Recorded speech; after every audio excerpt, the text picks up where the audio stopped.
네, 안녕하세요. 네, 양림 축제 위원장을 맡고 있는 화가 한의원입니다. 날씨는 흐린데 그렇게 춥지는 않네요.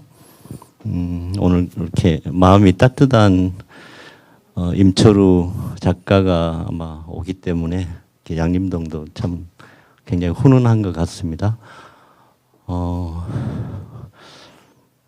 이렇게 임철우 작가는 오래전에 그 양림동에서 숭일 학교를 다녔어요. 그래서 양림동 골목골목길 다 아는 그런 소설가입니다. 저하고는 인연이 좀 깊어서 고등학교 때 그 고3 때 한 반이었어요. 고등학교 1학년 때도 한 반이었고, 그래서 양리교에 이렇게 올라온 데 보니까 그 양림동 문화 예술인들 깃발이 이렇게 있는데, 거기 보면 양리교회 앞에 오대열 선생님이라고 저희 학교 다닐 때 국어 선생님이셨거든요. 근데 제 고등학교 1학년 때 우리 임철호 작가랑 한 반이었을 때 담임 선생님이었습니다. 그래서 오늘 보니까 양림동 걷다가 오대열 선생님 깃발 보고, 선생님 이사 갈 때 여기 양림동 와서 이삿짐 날라주고 했던 그런 이야기도 나누고, 이렇게 거의 한 2시간 정도 차도 마시면서 양림동 같이 걸으면서 옛날 추억을 이야기를 많이 했네요. 그래서 아마 그 고등학교 졸업하고 전대 영문과를 나와서 소설을 쓰기 시작해가지고 서울에 있는 한신대 가서 거기서 한 20년 정도 있다가 이제 지금은 제주도에 있습니다. 뭐 굉장히 많은 상도 받고 우리 한국을 대표하는 그런 소설가이기도 하고, 우리나라의 그 소설 문학상 중에서 가장 권위 있는 이상문학상을 최연소로 또 받았고, 특히 그 광주 기억이 많이 남는 봄날이라는 소설을 써서 몇 년 전에 연극화해서 뭐 서울에는 김아라 연출가가 이렇게 무대에 올렸던 그런 봄날의 작가기도 하고, 아마 태어나기는 완도에서 이렇게 태어나서 학교는 광주에서 쭉 오랫동안 다니고, 그래서 광주에 기억이 참 많은 그렇게 작가이기도 합니다. 소설가이기 때문에 그냥 따뜻한 그 이야기를 듣는다는 생각으로 오늘 한 1시간 정도 우리 임철우 선생님을 맞이하면 좋을 것 같네요. 우리 이야기 듣기 전에 우리 고등학교 동창들이 한두 명 왔는데 그 꽃다발을 갖고 왔다고 그래요. 그러니까 와서 우리 박수로 좀, 예.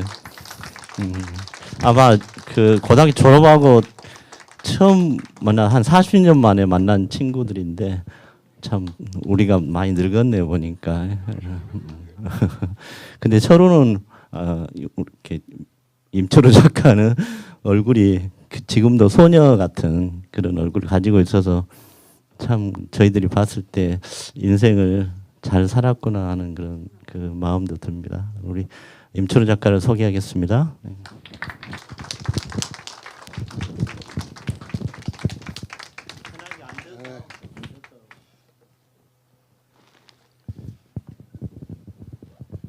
네, 저 혼자 마스크를 벗고 앉아서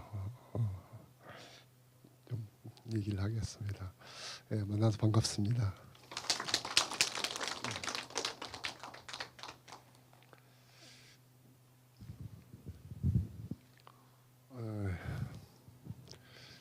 아까 한의원 작가가 그렇게 이제 말씀을 드렸는데요.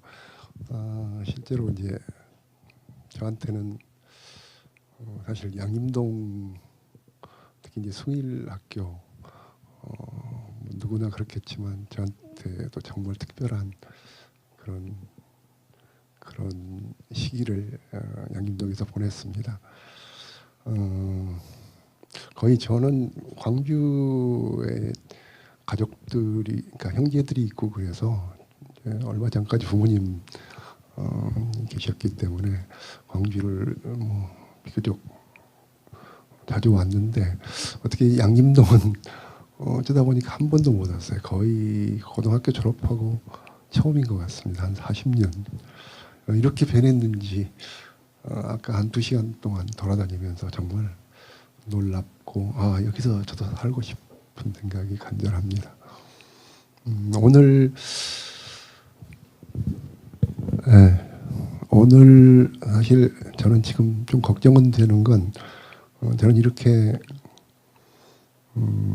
이런 자리가 저는 별로 그렇게 익숙하지가 않습니다.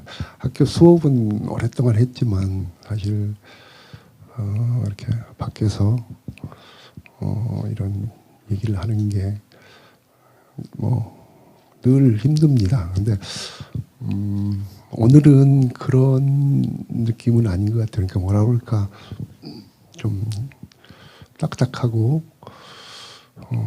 너무 이렇게 무슨 근사한 얘기를 해줘야 한다는 그런 압박감은 벗어나도 될 것 같습니다. 그래서 그야말로 고향에 온 그런 마음, 특히 제가 이렇게 아는 얼굴들이 이렇게 계십니다. 특히 정말 한 몇십 년 만에 보는 분들 깜짝 제가 놀랐는데요. 그래서 아주 편안한 마음으로 한번 얘기를 한번 해보겠습니다. 그래서 뭐 지금 붙어 있는 건 보면 무슨 인문학 강의 그러는데요. 사실 그런 거는 저는 별로 자신이 없고 한 작가로서 혹은 한 사람의 그냥 평범한 개인으로서 제가 하고 싶은 이야기 혹은 여러분들이 궁금해하실 그런 얘기들 아마 한번 해보겠습니다. 혹시 질문이나 그런 게 있으시면 중간에 이렇게 한번 쪽지로 전해주시면 제가 제 말씀 마치고 한번 얘기를 또 해보겠습니다.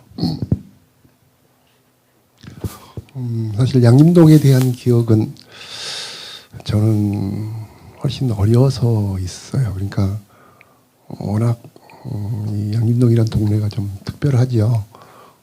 역사적으로도 사실 생각해 보면 우리 광주를 다 통틀어도 근대의 어떤 문화, 역사의 어떤 흔적이 이렇게 고스란히 남아 있는 곳은 없습니다. 더구나 우리가 개발의 어떤 그런 몇십 년의 거친 개발의 과정에서 광주도 참 많이 변했습니다. 저는 주로 계림동, 산수동에서 어린 시절을 저도 사실 한 30년 살았죠. 40대 초반에 이제 서울로 옮겼는데 근데 광주도 지금 보면 동구 쪽 그러니까 동명동이나 산수동 뭐 지산동 이런 데 일부 예전의 모습이 있지 거의 많이 바뀐 것 같습니다. 양림동을 와서 보고 제가 놀란 게 옛날의 모습도 충분히 남아있고 또 나름대로 그것이 거슬리지 않게 눈에 거슬리지 않게 현대적으로 단장한 그런 모습이 참 아주 멋져 보입니다. 제 기억으로는 가장 첫 번째 기억이 이제 어쩔 수 없이 제 오늘 이야기에 고민을 하다가 이런 얘기로 제가 그냥 잡았습니다. 즉 여러분들은 아마 저를 보시면 그런 생각을 하실 것 같아요. 저 사람은 어쩌다가 소설을 쓰게 됐나? 왜 많은 직업이 있을 텐데 어떻게 해서 소설을 쓰게 됐는지, 소설을 쓰는 사람들은 어떤 생각을 하고 또 어떻게 뭔가 사는 게 좀 다른가, 뭐 이런 궁금증도 있으실 것 같아서 요즘 말로 하면 제가 좀 신상을 좀 터는 제 자신의 살아온 것, 제 자신의 어떤 정체성이라고 할 만한 그런 부분들을 사적인 그런 얘기들을 좀 해보고 싶습니다. 사실 이런 얘기는 거의 해본 적이 없는데요. 오늘은 고향에 와서 어떻게 여러분들 이렇게 이런 얘기가 할 수 있을 것 같아요. 양림동의 기억부터 시작을 하면 제일 첫 번째 기억은 초등학교 4학년, 3학년 그 무렵입니다. 좀 제 개인적으로 아픈 부분인데요. 지금 기독병원이지만 예전엔 제중병원이라고 그랬어요. 예. 그때 제가 저기 계림동 아주 가장 먼 곳에서 살 때인데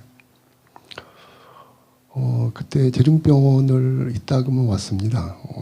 무슨 일로 왔냐면 저희 고모님이 계셨는데 저도 그때 그 폐가 좋지 않았어요. 그러니까 폐결핵을 알았기 때문에 그걸 처음 안 건 초등학교 2학년인데요. 하여튼 그래서 우리 고모님도 그 병을 앓고 있었어요. 사실 그 무렵엔 아마 여러분도 기억나실 것 같습니다만 제일 우리나라 국가의 어떤 그 제일 큰 병, 그러니까 국민들의 어떤 뭐랄까요, 아주 반드시 시급히 치료해야 할 그런 국민적인 병이라고 말할 수 있어요. 그 당연한 게 일단 그게 먹고 사는 거, 그러니까 특히 영양 상태 이런 게 이제 굉장히 불량할 때였기 때문에 그렇겠죠. 그래서 이게 후진국병이라고 하는데 어찌됐든 그래서 약을 타러 왔었어요. 근데 이제 주로 선교사 외국에서 그런 약들을 보내와서 무료로 진료도 해주고 또 약을 줬기 때문에 그걸 타러 왔던 기억이 납니다. 근데 지금 생각해봐도 그때 어린 나이인데도 굉장히 어두운 기억으로 남아 있습니다. 왜냐하면 어리지만 주변에서라든가 특히 영화 같은 거, 책에서 보면 대개 주인공들이 그 병에 걸리면 죽습니다. 비극으로 끝나요. 그러니까 이제 어린애다운 그런 두려움, 나도 결국 얼마 있다 죽겠구나 이런 생각. 특히나 그 병원에를 가보면 그 약을 타러 온 온갖 사람들, 이렇게 무슨 의자가 있는 것도 아니고 주변에 그냥 의사를 둘러싸고 앉아서 자기 차례를 부르면 간단히 아주 이렇게 작은 지금 엑스레이 사진이죠. 좀 명암 크기보다 좀 큰 그런 사진을 찍고 그거 보면서 약을 타러 다녔던 뭔가 굉장히 황량하고 뭐라 그럴까 그 쓸쓸한 그런 기억으로 남아 있습니다. 어린 시절. 그 다음에 이제 제가 성일학교에 입학을 해서 아까 그 폐결핵은 제가 고등학교 2학년 때 드디어 이제 졸업을 하게 됐어요. 그래서 또 특별한 저한테는 기억이고요. 성일학교가 좋았던 건 첫 번째는 학교가 작았어요. 규모가 5개 반 정도 굉장히 작았고 두 번째 좋았던 건 선생님들이 학생들을 별로 때리지를 않았어요. 그전에는 하도 그 시대에는 그랬어요. 그렇게 학교에서 선생님들한테 많이 맞았죠. 우리 사회가 그랬죠. 우리 사회가 이미 그때 전후에 그리고 군사정권 시절에 폭력이란 게 어떻게 보면 거의 우리가 내면화되어 있던 시대입니다. 그러니까 사회 자체뿐만이 아니라 우리들 사람들 자체도 폭력이 내면화돼서 그냥 쉽게 자식들을 손찌검을 하고 학교에 가서도 당연한 듯이 때리고 맞고 했던 그런 시절. 근데 저는 정말 맞는 게 그렇게 싫었었어요. 근데 숭일학교에 와서는 그런 기억이 거의 없습니다. 그게 정말 너무 좋았고, 세 번째는 제가 이렇게 기관지와 폐가 나쁘기 때문에 먼지를 정말 싫어했어요. 먼지를 마시면 그리 고통스러웠는데, 이전에 제가 다니던 학교는 대부분 그랬죠. 그냥 신발을 신고 교실로 들어가니까 먼지가 그렇게 많아서. 근데 이 숭일학교를 오니까 바닥도 이렇게 아주 잘 이렇게 미장이 돼 있고, 그다음에 하얀 실내화를 신고 다녀야 들어갈 수 있었어요. 정말 저는 그게 좋았어요. 좋았고, 그 세 가지가 제일 좋았고, 또 하나의 기억은 제가 인생에서 본 가장 아름다운 벚꽃을 봤어요.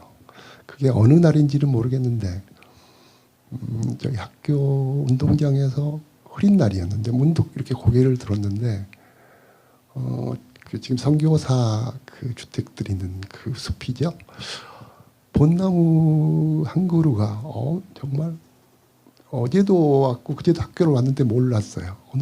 근데 그날 보니까 얼마나 정말 아름답든지 아주 환한 어떤 빛이 나는 그런 그 벚꽃을 봤어요. 그래서 제가 항상 그 체홉의 벚꽃동산이라는 유명한 작품이 있죠. 그 작품을 보면서 떠올리는 게, 내가 그때 숭일학교에서 봤던 그 선교사 숲, 그 주택 숲에 있던 그 벚꽃이 생각이 나요. 그리고 이제 또 하나는 이건 이제 이것도 이제 제 개인사가 나오는 부분입니다. 어떤 한 장면이냐면 2학년 고등학교 2학년 때 우리가 그 교문을 운동장을 가운데를 통과해야 건물로 들어갈 수 있었어요. 근데 어떤 장면이냐면 제 어머님이 제 팔을 붙잡고 교무실을 향해 운동장을 걸어가는 그 모습이, 그 이미지가 저한테 남아 있습니다. 그거는 무슨 거였냐면 퇴학 통지서가 날아왔고 저희 어머니가 저를 데리고 이제 학교에 가서 이제 애거를 사정을 하기 위해서 데리고 가는 그 장면입니다. 근데 정말 그때 그 감정은 특히 어머니에 대한 죄의식. 왜냐하면 그게 한두 번이 아니거든요. 우리 초등학교 때부터 늘 되풀이되는 학교에서 학교를 안 가면 저희 어머님이 저를 끌고 교무실로 가서 선생님한테 인계하고 그리고 돌아가십니다. 집으로 돌아가십니다. 근데 그게 고등학교 2학년까지 그렇게 된 거예요. 그래서 그 모습이 지금은 이제 2년 전에 돌아가셨습니다만 평생에 그 정말 죄책감으로 남아 있어요. 근데 그게 이제 있고요. 그래서 이제 그렇게 간단히 제가 이제 양림동의 기억을 말씀을 드렸는데 대충 짐작이 가실 것입니다. 제가 어떻게 어린 시절을 살아왔는지. 그래서 가끔은 저도 그런 생각을 해요. 나는 어쩌다가 소설가가 되었을까? 그리고 가끔 사람들이 그런 질문을 합니다. 왜 소설을 쓰게 됐어요? 하는데 제 스스로 생각해도 사실은 대학생이 되기 전까지도 제가 소설가가 되겠다는 생각을 그렇게 해본 적은 없었던 것 같아요. 오히려 되고 싶었다면 10대에 저는 사실은 스님이 되고 싶었어요. 정말 간절하게.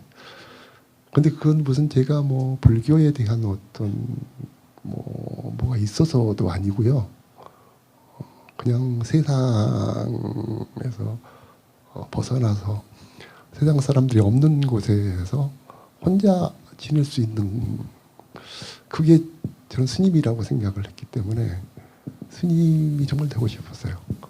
그리고 실제로 될 뻔했고요. 그리고 젊은 시절에는 절에서 생활을 많이 했습니다. 제가 작가가 돼서도 주로 작품들을 절에 가서 쓰고 그랬는데 지금도 가령 만약 다음 생에 태어나면 뭘 하겠습니까? 그러면 이번에도 스님이 되고 싶다고 할 것 같아요.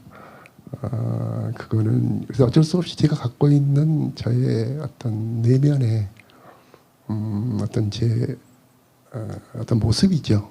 제가 그래서 왜 결코 그게 제가 보기에는 자연스럽지 않은 건데 왜 그랬을까 생각해 보면 충분한 이유가 있어요. 그래서 제가 소설을 생각해 보니까 소설 말고는 할 수가 없었겠다. 제주도 다른 건 없었고, 근데 그 이유는 뭘까? 결국 그 제 안에 있는 어떤 절실함이었던 것 같아요. 그 절실함은 뭐냐면 어떤 말이에요. 뭔가 할 말이 많았던 거죠. 지금도 그렇지만 할 말이 많았어요. 하고 싶은 말이 너무 많았고, 누군가에게 얘기를 하고 누군가에게서 위로를 받고 싶기도 하고 그랬던 것 같아요. 그것이 절실함이었다. 그러니까 그게 없었으면 그걸 털어놓지 않으면 제가 견딜 수 없을 것 같고 뭔가 부서져 버릴 것 같고 결국 그게 글을 쓰게 만들었던 것 같아요. 그러면 이제 그게 뭘까? 우리가 이제 제 스스로를 한번 자기 분석을 해보면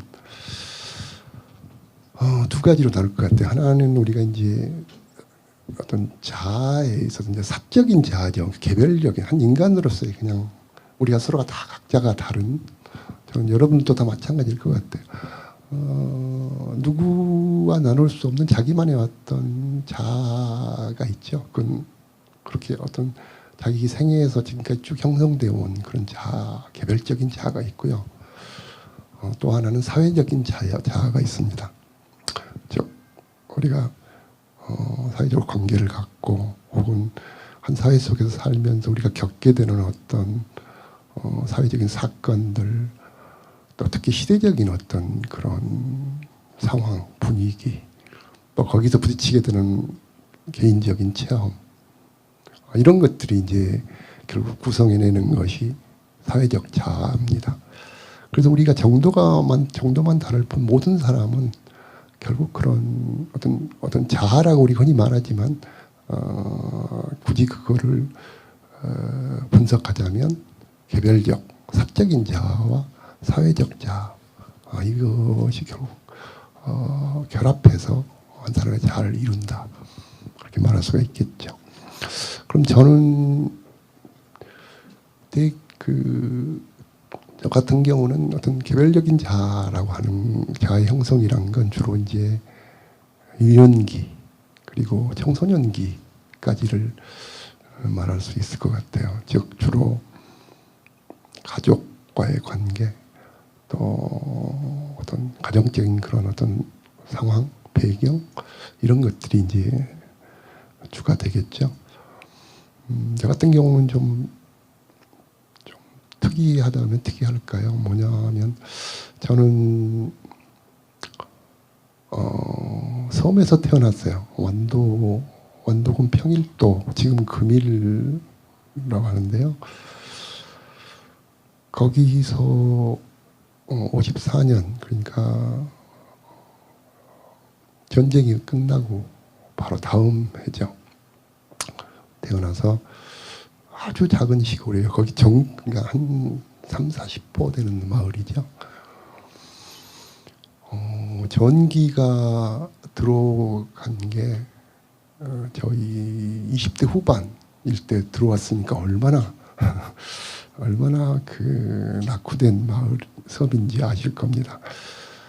그래서 가령 제가 대학교 때 고향에를 갔는데 제일 놀랬던 게 뭐냐면 전기가 들어오고 아이스크림을 먹을 수 있었다는데 너무나 정말 감동을 받았어요.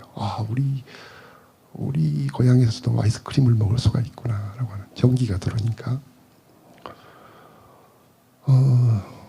그래서 거기 3학년까지 사실 다녔는데 그 학교란 것도 너무 그 섬에서도 또 가장 오지였기 때문에 분교를 만들었어요. 그래서 이렇게 교실 한 칸에 3개 학년이 수업을 합니다. 그러니까 2학년, 4학년, 6학년 2년마다 한 번씩 입학식을 하고 담임 교사 한 분이 세 학년을 다 가르쳐요. 한 3, 40명 뭐인데. 그럼 2학년을 가르칠 때는 4학년, 6학년, 5학년, 6학년은 나머지 학년은 자습을 하고 혼자 일해요. 자, 그런 섬에서 산 데다가 자동차도 없지요. 기억나는 건 2학년 때인가 그 우체부 아저씨가 빨간 새 자전거를 몰고 우리 마을로 오는 걸 보고 그때 어떻게 보면 그 바퀴 달린 자전거라는 것도 처음 들어온 거예요. 그때 보고. 그러니까 TV가 있나 뭐 신문이 있나 라디오도 없을 때니까 그 좁은 세계가 우주라고 생각하고 산 거죠. 그래서 교과서에서 수업을 보면 그러니까 백두산 얘기가 나오는데 백두산 사진도 나오고 우리 학교 교실 그 운동장에서 보면 저 멀리 장흥 청관산이 보여요. 바다 건너. 거기가 항상 이렇게 구름이 끼어 있고 저는 그게 백두산이라고 생각을 했어요. 어릴 때. 이제 그랬으니까. 근데 문제는 3살 때부터 10살 때까지 제가 부모와 떨어져 살았다는 거예요. 그러니까 할아버지 할머니 칠형제인데 할아버지 할머니한테 맡겨놓고 3명은 나머지는 저희 아버님이 그때 이제 공직에 계셨기 때문에 완도, 목포, 광주까지 이렇게 계속 경근을 다닙니다. 3살 때부터 10살이면 얼마나 중요한 시기예요. 부모의 정이 정말 필요할 때고 보살핌이 필요할 때인데 그걸 저는 깡그리 그냥 이렇게 생략돼 버린 거죠. 그래서 굉장히 뭐랄까 저희 어머님이 어쩌다 한번 이제 내려오시면 저는 저희 어머님을 굉장히 복잡한 감정이었어요. 어머니가 낯설다 그럴까? 어색하기도 하고 굉장히 그리워하면서도 그랬던 기억. 그래서 드디어 10살 때 광주로 이제 가족이 합해졌는데 첫 번째는 가족이 다 낯설어요. 같이 살지를 못했기 때문에. 그래서 아버지 어머님도 특히 아버지가 그렇게 낯설었고 형들 누나들도 낯설어요. 그러니까 저는 참 이제 성격의 문제도 있겠지만 그래서 이제 참 그 가족하고도 잘 이게 안 됐고 더구나 그 시골 아이가 광주에 제가 계림국민학교로 3학년 2학년 때 왔는데 1년을 이렇게 낮춰서 들어갔어요. 학교라는 게 또 얼마나 낯설었어요. 모든 게 가령 뭐 기차 더구나 기차 우리가 그 철도길 옆에서 살았는데 모든 게 그야말로 저는 아주 그야말로 판타지예요. 모든 게 놀랍죠. 하다못해 상점에 이렇게 깔려 있는 뭐 먹을 것 온갖 상품들뿐만이 아니고 자동차, 기차, 뭐 이렇게 말술회, 영화관, 뭐 이런 모든 것이 저한테는 그야말로 마치 원시인이 갑자기 대도시에 온 것처럼 그랬어요. 그러니까 적응을 못하는 거죠. 계속 돌아다니는 거. 그러니까 가령 저희 어머니가 저를 데리고 가면 조금만 가다 보면 얘가 없어요. 가보면 어디 막 들여다보고 있고 이런 식. 그래서 늘 학교 다닐 때도 주의가 산만함 이런 소리를 늘 그게 성적표에 그 통지서에 들어있어요. 문제는 그 적응을 못했어요. 하나는 가정에서 그러면 집에서도 이렇게 그런 뭐랄까 아이니까 좀 이렇게 애정을 좀 주시고 그랬어야 되는데 그때 상황이 그럽니까? 애들은 많고 살기는 어렵고 사실 그렇게 안 되죠. 학교는 학교대로 저는 적응을 못하고 그래서 쉽게 말하면 굉장히 어린애가 정신적으로 굉장히 큰 나름의 병을 갖게 된 거예요. 그래서 앓게 된 거죠, 정신적으로. 그래서 학교를 다니지 않기 시작했고 가출을 시작했어요. 참 최초의 가출이 3학년 때 돈 300원, 그때 300원을 집에서 훔쳐서 무려 3박 4일을 돌아다니다 왔어요. 주로 제가 기차를 그렇게 좋아했었던 게 기차를 타고 다녔습니다. 목포에도 가고 막 어디 저기 장성까지도 가고 그러면서 뭐라 그럴까 그 나이에 사실 어떤 치료가 필요한 할 정도였던 것 같아요. 네. 그래서 1년을 학교를 안 다니니까 1년을 계린고민학교 다니다가 이제 또 그러면 바꿔지면 나을까 싶어서 또 저희 부모님들이 중앙국민학교도 옮겼어요. 중앙국민학교에서 1년 반 다니다가 또 학교를 안 다니니까 또 계린국민학교 다시 옮겨. 학교를 거의 1년마다 옮겨 다녔어요. 그럼 중학교는 또 어떻게 됐나? 중학교도 마찬가지였어요. 적응을 못합니다. 그러니까 쉽게 말하면 사람들과 혹은 어떤 그 시스템과의, 그러니까 사회 어떤 조직이죠. 그 관계 맺는 법을 제가 알지 못했던 것이고, 쉽게 말하면 학습할 기회를 못 가진 거예요. 근데 그게 지금도 사실은 평생에 영향을 미칩니다. 그래서 지금 제일 힘든 게 이렇게 관계 맺는 게 참 힘들어요. 관계 맺는 게 힘들고 그게 잘 안 돼요. 다행히 학교에서 선생을 오래 했기 때문에 그것도 다행히 문학 선생을 했기 때문에 문학이라고 하는 건 창작은 좀 그렇거든요. 사실 다 조금씩은 저하고 비슷한 그런 학생들이 많이 있고 또 개별적인 어떤 그런 어떤 되게 상처를 안고 있는 그런 학생들 어떤 나름대로의 문제를 안고 있는 그런 학생들이 이제 주로 대부분이니까 문학이란 게 원래 그런 거거든요. 않습니까? 그래서 그런 수업은 하고 했는데 사람들 만나는 게 굉장히 힘들고 지금도 어렵습니다. 그래서 도망치고 싶은 생각이 자꾸 있어요. 가까이 가고 싶기도 하면서 동시에 두렵고 멀고 그게 결국 이제 글을 쓰는 그게 어떤 그 동력이 될 수도 있겠죠. 내가 현실에서 우리가 그러죠. 결핍은 어떤 창조의 어떤 혼을 일깨운다 그런 말이 있습니다. 제가 이루지 못한 것, 채우지 못한 것, 그걸 현실에서 어떤 식으로든 그걸 채우려고 하고 찾고 갈망하죠. 그게 결국 저는 창작이라고 생각해요. 뭐 아마 여기서 뭐 다른 그 어떤 예술을 하시는 분들도 계실 텐데 아마 그러실 거라고 믿어요. 그래서 그게 이제 있고요. 또 하여튼 그런 식으로 살다가 보니까 사실 개인적으로 굉장히 특별한 경험들을 많이 했어요. 일부러 찾아서 한 건 아닌데 가령 예를 들면 제가 처음 이렇게 장사라고 해본 어떤 그 장사라고 뭐라 할까 아이스 케이크 장사를 해본 게 집을 나가서 초등학교 5학년 때 해본 게 있어요. 여러분들은 주로 사서 드셨겠지만 저는 팔아본 경험이 있습니다. 근데 그게 5학년 때 집을 나가서 하여튼 그 장사를 해보겠다고 찾아갔어요. 보니까 다 우리 같은 어린애들이 합니다. 초등학생들이나.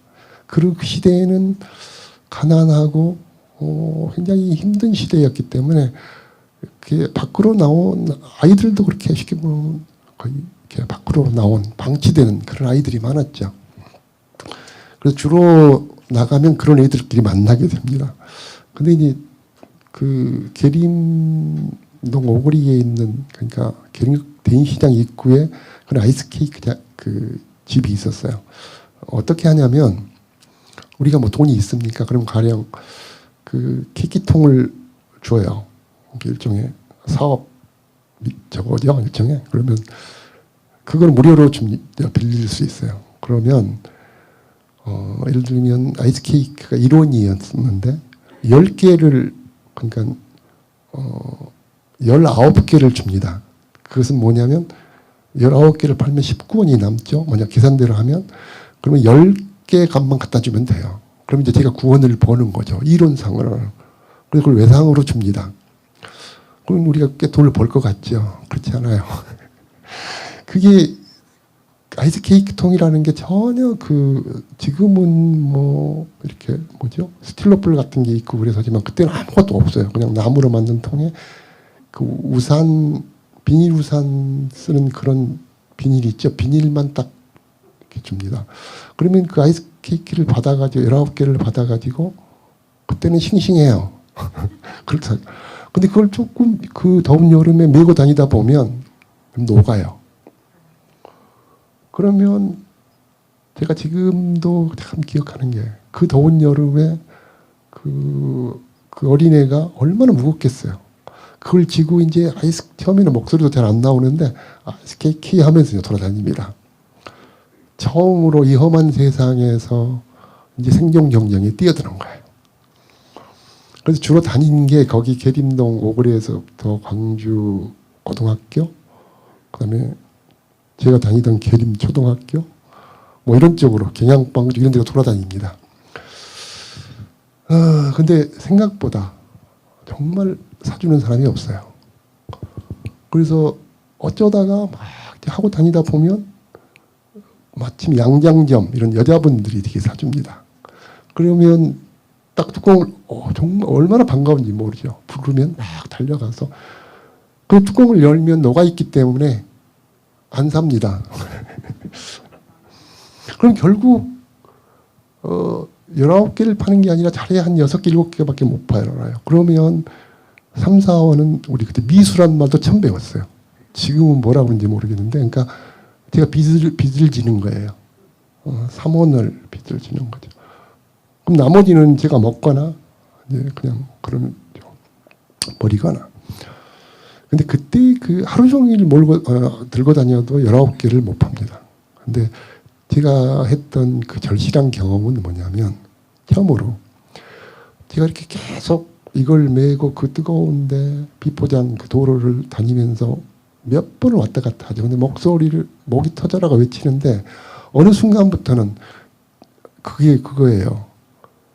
내가 팔고 싶은 게 아니라 누군가가 나를 좀 쳐다봐 줬으면, 안 사도 좋으니까 한번 불러줬으면. 그러니까 어떤 기분이냐면 마치 저는 유령처럼 느껴져요. 나는 이 세상 내가 이렇게 길을 걸어가고 있는데 아무도 저는 본체만체합니다. 나도 모르게 그 사람이 나타나면 눈을 봐요. 시선, 나를 보나? 그때의 그 절실함이 있죠. 그리고 마치 내가 이 세상에서 투명인간 같은 느낌. 장사가 돈이 아니라 왜 나는 사람으로서 존재로서 인정을 못 받는다는 그런 그 절망감 같은 거 있었어요. 근데 결국은 그게 훗날 제가 거기서부터 어떤 게 생겼던 것 같아요. 어떤 공감대. 즉 가난이란 게 뭔지, 배고픔이란 게 뭔지. 그래서 이제 가령 나이가 들어서도 이렇게 시장에 같은 데 가보면 이런 제대로 된 좌판도 아니고 길바닥에 이렇게 바구니나 신문지 깔고 앉아 계시는 그런 할머니들이나 그런 분들 계시죠. 거의 뭐 상품, 무슨 푸성기 같은 거 가지고 나오시는데. 근데 저도 모르게 그분들을 이렇게 앉아서 보면요. 그분들이 이렇게 지나가는 사람들을 봅니다. 눈을 봐요. 저는 그 생각을 해요. 팔고 싶다는 느낌, 저는 제 기억에 의하면 그건 이미 몇 시간을 앉아 있었을 텐데 그걸 누가 사겠습니까? 제가 느끼던 것처럼 나는 마치 존재하지 않은 것처럼 이 땅바닥에 나는 앉아 있는데 아무도 나를 보지를 않아요. 존재하지 않은 것처럼. 마치 눈이라도 한번 마주쳐 주고 이거 얼마예요? 라고 한번 물어봐 주기만이라도 그게 얼마나 감격스러운지 제가 그런 느낌을 알게 됐어요. 그리고 노숙자들 있죠. 노숙자들. 노숙인들, 왜냐하면 제가 그걸 해봤기 때문에. 그렇게 집을 나가서 그 어린애가 뭐 어디 가겠어요? 역에 갑니다. 광주역, 송정리역, 목포역. 제가 이런 말까지 정말 해야 되나 싶긴 합니다만은. 거기를 가면은요, 정말 저희 같은 애들뿐만이 아니라 어른들이 많아요. 왜냐하면 그 시대에 알기가 너무너무 어려운 시대입니다. 기차가 몇 번 다니지도 않아요. 시골에서 갔다가 그러면 어디 잠잘 곳도 없고 돈도 아껴야 되기 때문에 그냥 하룻밤을 이렇게 보내야 되는 그런 많아요. 그냥 멀쩡한 이런 그 시골. 그 안에서 서로의 어떤 유대감도 생깁니다. 이야기도 하고, 아이들은 아이들끼리도 하고. 그래서 저도 모르게 제가 저희 세대의 작가들이나 친구들하고 제가 좀 다른 점이 있다면 이제 그걸 커가면서 그걸 알게 됐는데, 그 뭐라고 해야 어떤 공감이죠. 어렵고 힘들다는 것, 가난하다는 것, 아프다는 것, 늘 사람들의 눈에 벗어나 있다는 것, 그렇게 살아간다는 것이 어떤 것인지, 적어도 어느 정도 제가 어떤 공감, 뭔가 어떤 그런 느낄 수 있는 어떤 그런 게 있다고 제가 생각을 하게 됐어요. 그래서 정말 저한테는 정말 소중한 어떤 그런 시간들이었고 그렇게 생각이 들어요.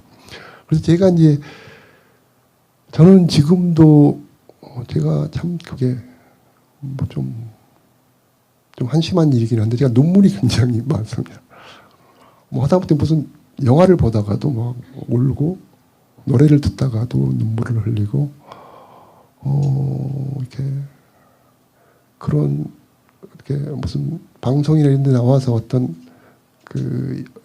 어떤 인터뷰를 하는 그런 그 사람들 그런 얘기를 듣다가도 이렇게 눈물이 납니다.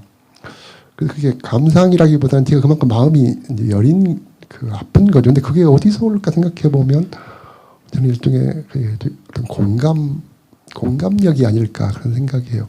제가 그런 체험이 없었다면, 그런 시간들을 보내지 않았다면 아마도 저는 잘 몰랐을. 그리고 특히 이제 제가 안고 있는 병이라고 하는 게 그게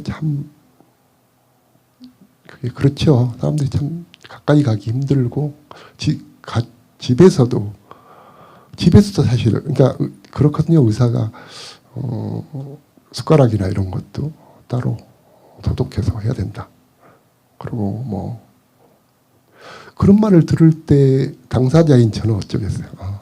나는 가족들한테 혹은 다른 사람들한테 폐를 끼치는 사람이구나.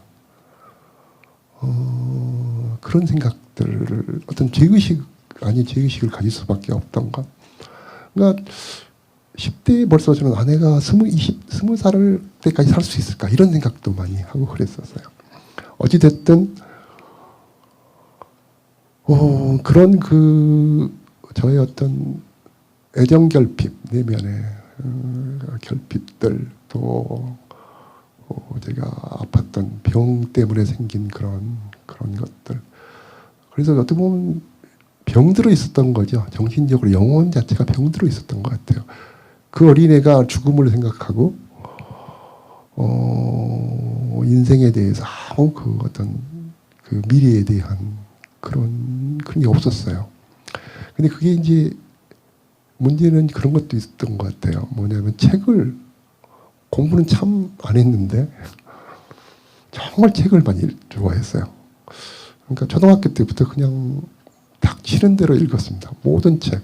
저희 집에 특히 문학책, 세계 문학전지 뭐 이런 게 많이 있고 학교 도서관에서도 빌리고 그러니까 거의 책에 아주 이렇게 거의 완전히 빠져들었었죠. 그래서 가령 만화뿐만이 아니고 성인들이 읽는 그런 성인 잡지까지도 작진들이 읽었기 때문에 아주 어린애지만 그런 쪽으로 또 조숙했어요. 특히 영화관은 영화 학교를 안 가고 되게 어디 가겠어요. 영화관에서 하루 종일 두 편 동시 상영을 몇 번씩 보면 아침에 들어가면 캄캄할 때 나와요. 그러니까 그런 시기에 하다가 고등학교에 와서 어떻게 보면 드디어 어떻게 철이 든 거죠. 아, 내 인생에 대해서 처음으로 뭔가 내게도 삶이란 게 있지 않을까? 이런 생각을 하게 됐고, 그 고민을 하다가 결국은 또 고민하느라고 학교를 이제 안 다녀버렸어요. 한 보름을 안 갔더니 퇴학 통지서가 왔습니다. 저한테는 익숙하게 온 퇴학 통지서. 근데 이제 그때 무슨 사건이 있었냐면, 그때 이제 오재일 선생님이 담임이셨을 텐데, 제가 글짓기를 잘했어요. 그래서 무슨 교내에서 뭐 상도 타고 그래서 그 선생님이 나름대로 저를 이렇게 기억을 하셨던 것 같은데, 이뻐하셨던 것 같아요. 그래서 그 이전에 결석을 가끔 해도 때리지도 않고, 그래서 저를 그랬는데, 그날은 저희 아버지, 어머님이 저를 택시에 태워서 어디를 데리고 가냐면 저는 학교를 간 줄 알았더니 전남대 병원으로 데리고 가셨어요. 어디로 데리고 간지 아세요? 정신과로 데리고 가시더라고요. 그때만 해도 정신과는 약간 정말 심하게 이렇게 무너진 사람들이 가는 그런 식으로 우리가 알고 있죠. 정말 저도 정말 놀랐어요. 저를 정신과로 앞으로 딱 데리고 가니까. 그리고 정말 거기 와야 할 사람들이 거기 앉아 있어요. 그 대기실에. 근데 그 정신과 앞에 풍경은 좀 특이합니다. 항상 그러니까 혼자 온 게 아니라 다른 사람이 꼭 와요. 갑자기 팔을 붙들고 있거나. 저도 저희 아버지와 어머니 옆에서 저를 붙들고 앉아 계셨어요. 근데 27 교복이 하얀 교복입니다. 아주 깨끗한 그 교복이에요. 하얀 교복에 머리를 여기 모자를 쓴 어린 이제 16살 그러겠죠. 그 어린애가 앉아 있어요. 그때 저희 아버님이 하시는 말씀이 그러시던데 내가 깜짝 놀랐어요. 세상에 여기를 데리고 왔나. 근데 뭐라고 그러시냐면 내가 너를 어렸을 때부터 쭉 봤지만 너는 정상이 아니다. 정상이 아니다. 그 순간에 제가 뭘 깨달은지 아세요? 아, 내가 지금까지 이렇게 방황하고 예를 들면 학교도 가지 않고 이렇게 방황한 게 결국은 알고 보니까 부모의 애정을 갈구하는 거였어요. 그러니까 애정을 받기 위해서 어떻게 보면 내가 내 자신을 그렇게 어린애가 했던 거죠. 근데 그 순간에 깨달은 게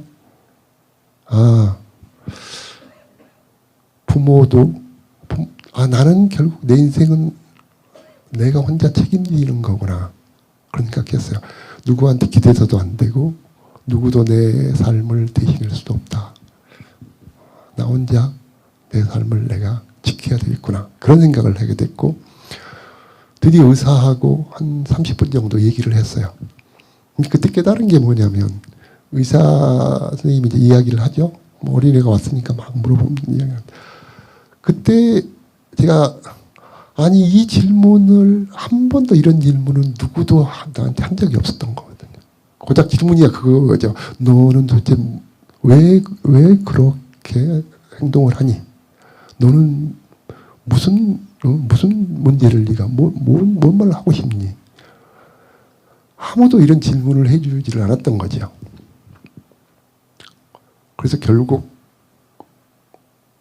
신경쇠약이라는 진단을 받고 그게 이제 이유가 뭐였냐면 그걸 가지고 가야 퇴학 그거를 이제 할 수 있었던 거죠. 그걸 들고 저희 아버지 어머니는 이제 택시를 숭일고 교문 앞에서 내린 다음에 저희 아버지는 창피하다는 거예요. 안 갑니다. 어머니 보고 혼자 가라고. 그 전에도 항상 어머니가 혼자 갔거든요. 그래서 드디어 어머니한테 끌려서 지금 이런 우리 한의원 하백이랑 우리 친구들 다 공부하고 있었을 거예요 그때. 저는 이제 끌려 들어갑니다. 근데 학교에 교무실에 들어가니까 저희 오재일 선생님이 저는 수없이 초등학교 때부터 자 이런 일이 있을 때는 정해진 코스가 있죠. 어머니가 돌아가시면 정말 이제 거의 반은 죽도록 두드리게 맞는 거예요. 맞는데 이력이 나 있는데 각오를 하고 있는데 어머님은 가시고 근데 이렇게 창문을 내다보니까 어머니가 혼자 그 텅 빈 교실을 운동장을 걸어가십니다. 그때 그 얼마나 정말 죄스러웠어요. 그 평생 지금도 잊혀지지가 않아요. 그 이제 제 소설에서 나옵니다. 그 장면을. 근데 그 어머니 가시고 나서 선생님이 저를 매를 하나도 안 때리시는 거예요. 그러면서 괜찮다. 니들 말할 때는 그럴 수도 있다. 들어가서 공부해라. 저는 그때 정말 얼마나 정말 감동을 받았는지 몰라요. 그래서 오랫동안 정말 선생님 훌륭하신 분이다.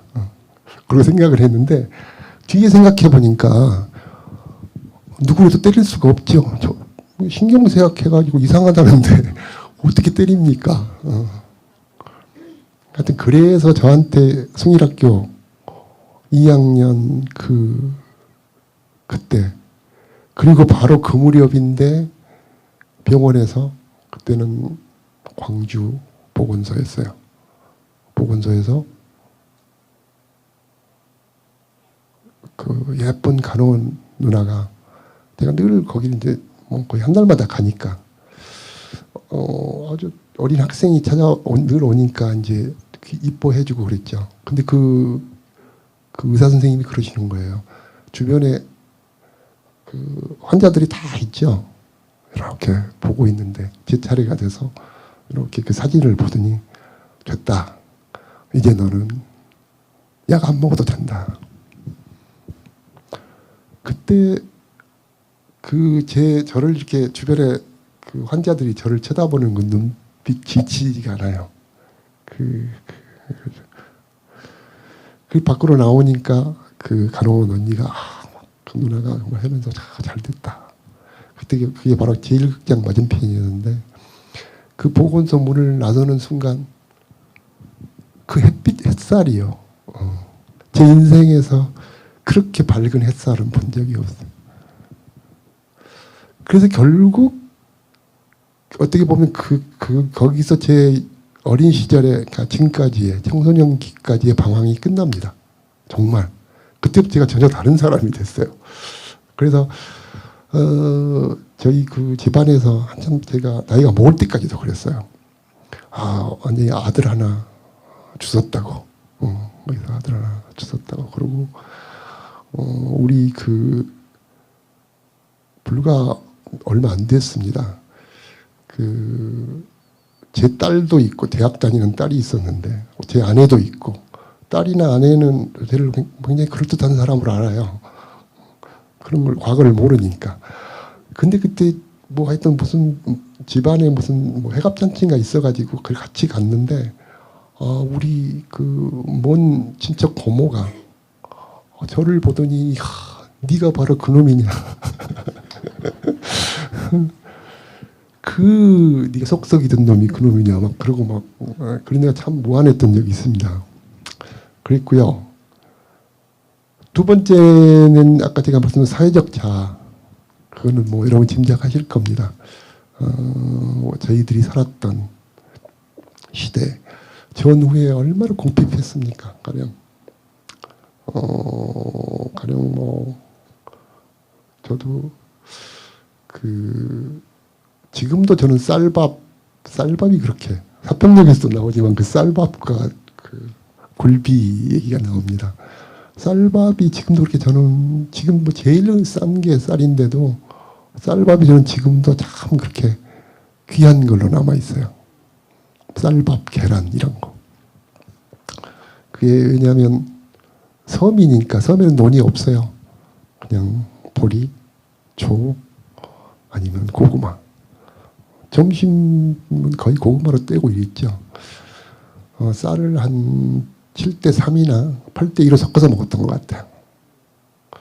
근데 이제 재밌는 게 제가 등단해서 그 어느 유명한 소설가 선생님, 저보다 한 10년 정도. 그분이 되게 뭔 얘기를 하다가 그런 얘기를 했어요. 우리는 어렸을 때 쌀밥을 난 지금 제사 때 하고 명절, 설, 추석 때밖에 못 먹었다. 그러니까 믿지를 않는 거예요. 어떻게, 그리고 우리는 나는 어릴 때도 12시 넘어서 제사를 지내기 때문에 쌀밥을 먹기 위해서 그렇게 잠을 안 자고 기다렸다. 근데 꼭 한 30분 전에 잠을 자버리죠. 그럼 아침에 일어나면 막 웁니다. 안 깨웠다고. 왜냐하면 제사를 못 지내서가 아니라 쌀밥을 내가 그걸 못 먹었다는 데에서. 예. 그 이야기를 했더니 그분이 이렇게 믿지를 않아요. 아, 그렇구나. 아, 이게 결국 사람들이란 게 결국 자기의 그 경험 안에서 하는 거죠. 그랬었는데. 그래서 저는 개인적으로는 그래요. 오히려 저는 저희들은 다 저희 집안도 그렇게 평탄한 집안이 아니었어요. 여러 가지로. 또 제가 살았던 시대도 그렇고. 사실은 그게 굉장히 소중한 것이었다. 왜냐하면 그걸 사실 우리가 살아온 시간과 나를 어떻게 분리합니까? 내가 살아왔던 마을, 또 내가 살아왔던 같이 해왔던 가족들, 친구들, 이웃들, 그게 어떤 배고픔이든 슬픔이든 질병에 의한 어떤 고통이든 외로움이든 그게 사실 그 모든 게 나를 만들고 있는 거거든요. 그건 정말 다 소중한 것이죠. 그걸 부정하면 사실 나의 정체성이란 사라지는 거죠. 사회적자는 그겁니다. 우리 시대 자체가 그랬고 뭐 굳이 설명하지 않아도 특히 이제 저희들 같은 경우 시대 보면 반공이라고 하는 게 뭐 글쎄요. 그건 뭐 그야말로 그랬죠. 완전 세뇌화돼 있었고 고등학교 때 우리들 맨날 뭐 겨울에 군사 훈련을 받고 그거를 각 학교별로 1년에 가을에 모든 경기장에 모여서 각 학교별로 평가를 해서 1, 2, 3등을 나누고 수업을 줄이고 군사훈련을 받고 그랬으니까 그러다 대학을 들어가니까 또 이건 이제 온갖 걸 다 겪었죠. 특히 광주 아닙니까? 우리 대학교 1학년, 2학년 들어가자마자 민청학년부터 시작해서 10월 유신, 드디어 5.18까지. 그러니까 그거는 우리 개인이 선택한 게 아니죠. 제가 선택할 수도 없고. 그게 내 삶이에요. 그러니까 쉽게 말하면 70년대의 삶, 가령 박정희 시대의 그런 우리 정치적인 어떤 그런 상황들이 우리하고 분리가 안 됩니다. 분리된다고 생각한다면 그건 뭔가 큰 착각을 하고 있는 거죠. 우리가 그 마치도 우리를 하나의 강이고 우리는 그 강 속에 들어가 있는 물고기죠. 정치란 건 그렇거든요. 정치란 선택할 수가 없어요. 정치란 원하지 않든 원하든 우리는 그냥 하나의 강물 안에 들어있는 그 흐름 안에 벗어날 수가 없죠. 결국 그것은 자연스럽게 우리 사회의 이야기고 우리 시대의 이야기지만 동시에 나의 이야기예요. 선택할 수 있는 게 아니고 그래서 자연스럽게 그것은 이야기를 하게 되죠. 근데 지금은 이제 그게 또 다 다른 것 같아요. 지역적으로도 다르고. 왜냐하면 제가 광주가 아니었다면 여기가 그랬다면 또 전혀 많이 다른 어떤 체험들을 갖고 있을 거고 그래서 달라지겠죠. 그러니까 그런 얘기를 많이 합니다. 저한테 늘 질문을 들어온 게 왜 당신 소설은 다 그렇게 역사나 그것도 다 어둡고 고통스러운 가령 뭐 분단 또 군사정권 시대의 어떤 그런 고문, 폭력 또 5.18 뭐 4.3 이런 얘기만 이렇게 그것에만 뭐라고 집착하느냐라고 하거든요. 저는 참 이해가 안 가요. 그건 내가 선택한 게 아니고 그게 바로 나니까. 내가 살아온 시대고 내 이웃이고 내 가족이고 내 자신의 이야기다. 근데 왜 그거를 왜 나를 마치 선택한 것처럼 하나의 소재로 선택한 것처럼 그렇게 나는 하는 질문이 이해가 안 간다. 저는 그렇게 이제 얘기를 하죠. 그래서 저는 이제 제 말씀을 이제 어느 정도 마무리를 하고 싶은데요.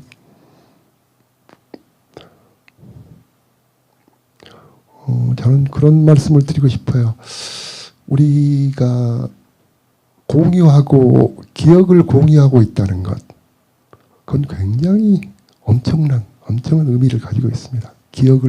우리는 여러분들과 저는 분명히 많은 것들을 서로 같이 나누지 못했지만 동시에 또 많은 것들을 공유한 게 있습니다. 비록 오늘 처음 얼굴을 서로 대하더라도 우리가 그 시대를 같이 살았다는 것, 더구나 그것을 우리가 이 광주에서 이 가까운 곳에서 우리가 같이 그 시간을 통과해 왔다는 건 엄청난 중요한 의미가 있다. 자, 예를 들면 아주 간단히 생각해 볼까요? 우리가 군 위안부 이야기 문제 있죠. 우리가 적어도 알기로 그것이 뭐 10만, 20만까지 된다고 해요. 예를 들면 그게 말하기에 흔히. 그때를 겪었던 사람에게는 너무나 당연한 건데 불과 몇십 년 지나서 어떻게 보면은 마치 없었던 것처럼 저렇게 가령 일본이 이렇게 말할 수 있는 것 혹은 그러죠 지금. 그게 왜 그러겠어요? 점점 살아있는 당사자 증언을 할 수 있는 사람들이 갈수록 없어져 가기 때문에 이제 곧 이제 한 분도 안 남아 있게 됩니다. 얼마든지 그거는 그래서 부인하려 그런 그런 생각들을 강하죠. 5.18도 당연합니다. 지금은 우리가 거의 정말 대다수가 그걸 겪었던 공유하고 있는 사람들이 지금 우리가 같이 지금 살아 있어요. 그래서 앞으로 몇십 년이 지나면 정말 다 사라지고 난다면 그거는 그야말로 과거로 묻힙니다. 기록이나 어떤 자료로서는 남아있지만 아무도 없습니다. 지금 당장 우리가 살고 있는 우리 동시대의 사람들 중에만 봐도 마찬가지예요. 직접 자기가 눈으로 보고 듣고 겪고 고통스러워했던 사람과 멀리 있었기 때문에 직접 체험하지 못한 사람과는 굉장히 큰 차이가 있어요. 인간이라는 게 원래 그렇습니다. 그래서 저는 늘 그런 기회가 있으면 그런 말을 합니다. 우리는 굉장히 소중한 존재들이다. 왜? 우리가 비록 아무것도 하지 않았더라도 그래서 늘 죄스럽고 미안하고 부끄럽더라도 아니다. 우리는 굉장히 중요한 사람들이야. 우리는 증인들이다. 하나 한 사람 한 사람. 늘 그런 이야기를 합니다. 공유하고 있다는 것. 기억한다는 것. 기억해야만 그거를 전할 수 있습니다. 남길 수 있고요. 늘 우리는 기억하려고 노력해야 돼요. 다시 기억하고 다시 기억하고. 단 전제가 하나 있습니다. 달라면 기억하는 것만으로 족하는 건 아니다. 기억한다는 건 엄밀하게 말하면 그것을 내 안에 받아들여서 내 안에 변화를 가져와야 된다는 거예요. 노력해야 된다는 거예요. 즉 내 자신이 우리가 늘 허약하고 그리고 비겁하죠. 어떻게 보면 비겁하고 허약하고 약합니다. 그러더라도 다시 늘 자기를 일으켜 세우려고 하고 스스로 채찍질하고 고개를 흔들고 새롭게 변화하려고 하는 노력, 이걸 잊지 말아야 된다. 그냥 뭐 5.18, 뭐 5월의 현재와 뭐 그런 얘기합니다. 뭐 5월을 우리가 어떻게 살아야 되냐 그런 말들을 하는데 사실 그게 하나의 구호가 아니고요. 저는 그렇게 생각해요. 그런 기억들을 갖고 있죠. 즉 뭔가를 위해서 맞서 싸울 수 있었다는 것, 소리를 지르다는 것, 그렇게 해서 목숨을 바친 사람들이 있었고 그것으로 피를 흘린 사람들이 있었고 그것들을 우리가 기억하고 있다고 하는 것, 그것은 비유하자면 이런 겁니다. 꽃이 하나를 내 가슴 안에 꽃이 하나를 심은 거예요. 우리의 기억은 꽃이 하나다. 그 기억 하나를 심은 거고 우리는 그걸 피워내야 할 일생 안에서 죽기 전까지 어떤 식으로든 피워내고 지켜내야 할 의무가 있는 겁니다. 그러면 달라지는 거죠. 내면의 변화.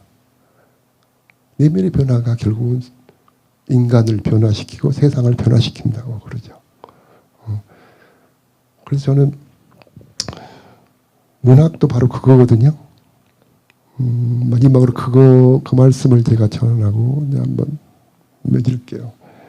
대학교 1학년 때 1973년 봄 첫 학기에 교양국어 시간에 교수님이 계셨어요.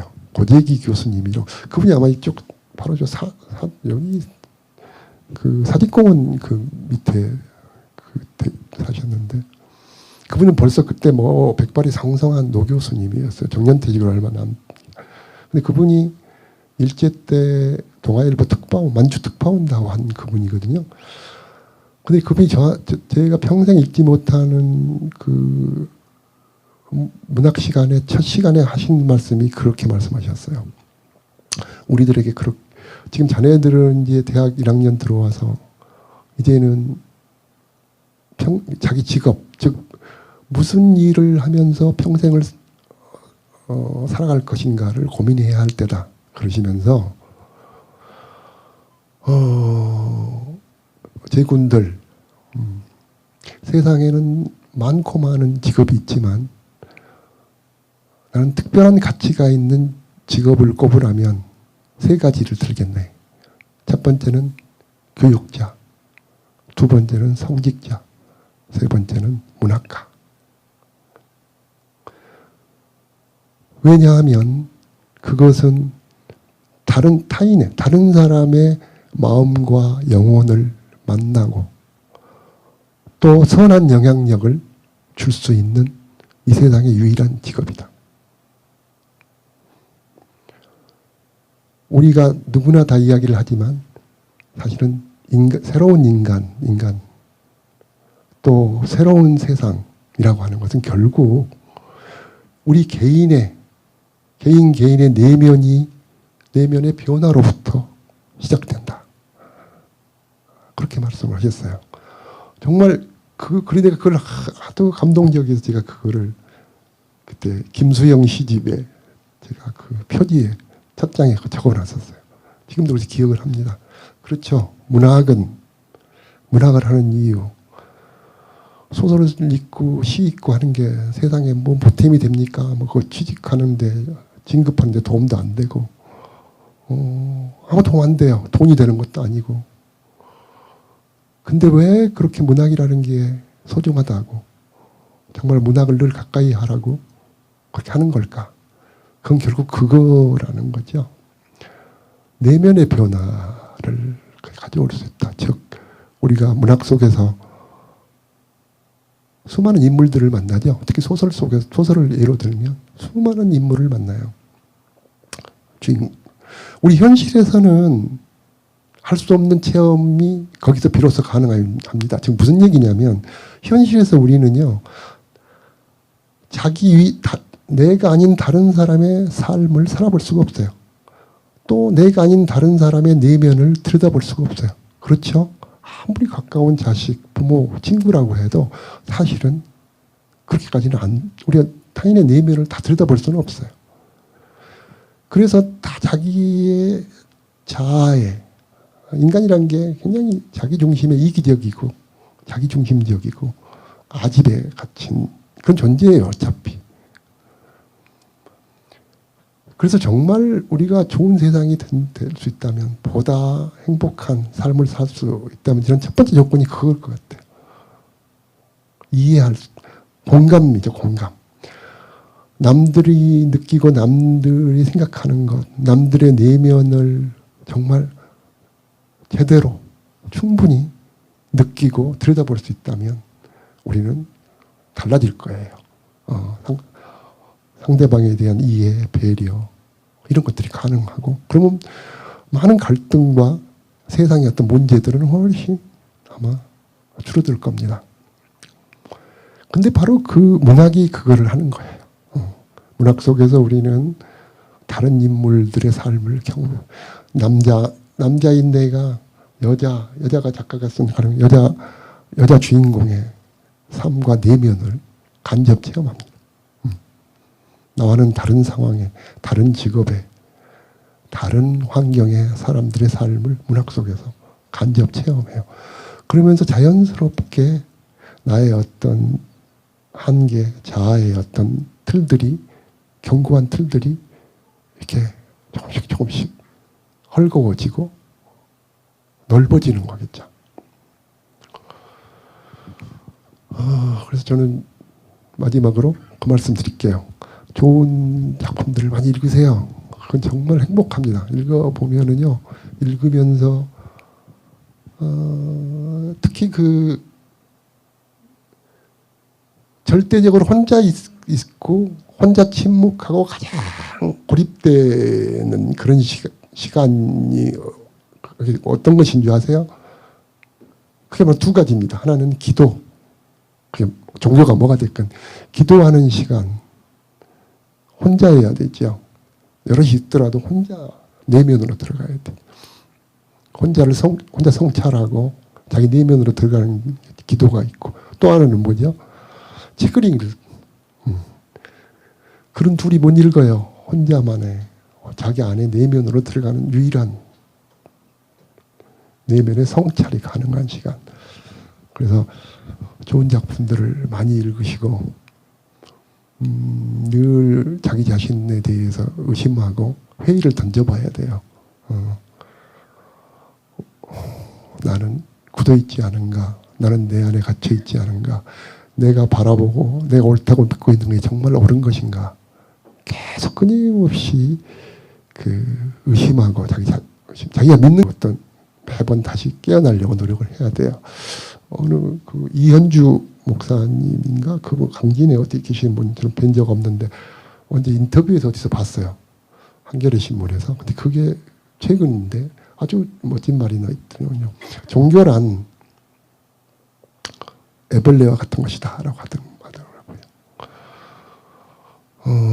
그게 뭐냐면 종교를 가지고만 있다고 해서 그게 되는 게 아니고, 자기 안에서 자기가 그 애벌레를, 그 알을 깨고 나비를 만들어내야 한다.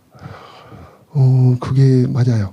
문학도 그렇습니다. 문학도 바로 그런 의미에서 전 기도, 명상, 또 문학을 읽는 행위는 거의 저는 비슷하다고 생각을 해요. 그래서 좋은 작품들 많이 읽어주시기 바랍니다. 네, 고맙습니다.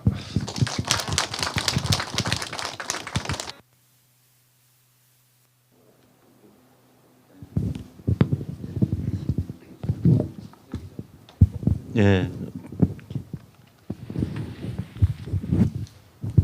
네, 아이고 강의 참 감명 깊게 들었습니다. 그 유명한 사평역에서라는 시가 있지 않습니까? 그 시를 가지고 동명의 소설을 쓰신 걸로 알고 있는데, 예, 그 작품 배경이나 그 창작 스토리를 좀 듣고 싶습니다.